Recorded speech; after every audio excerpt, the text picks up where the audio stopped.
donc c'est une période très importante puisqu'il y a une forte croissance des enfants, des systèmes qui sont en train de finir de se développer comme le système nerveux, le système digestif et également un besoin lié à l'énergie qui est dépensée par les enfants.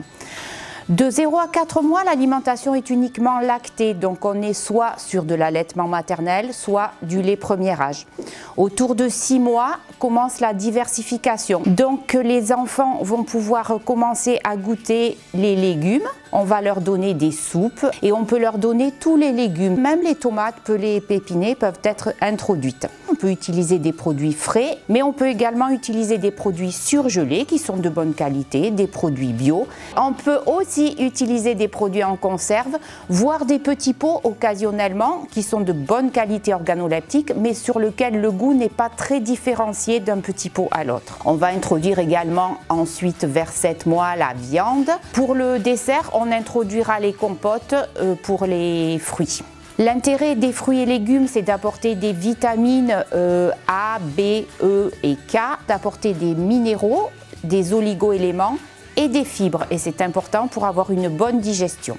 Certains légumes plutôt vont être directement acceptés par l'enfant, d'autres plus difficilement. Des études nous montrent qu'il faut présenter au moins 8 à 10 fois un aliment qui est peu apprécié par l'enfant pour arriver à avoir la même tolérance que pour un aliment qui est aimé dès le départ.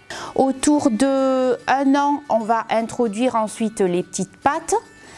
Et on pourra également donner des légumineuses. Autour de 18 mois, on va ensuite augmenter les quantités pour arriver à proposer aux enfants une entrée sous forme de crudité, alors soit finement râpée, soit sous forme de lamelles selon le produit que vous choisissez. Ensuite, il y aura 30 g de viande. On sera sur 150 g environ de légumes ou de purée et un dessert, par exemple une compote, autour de 100 g.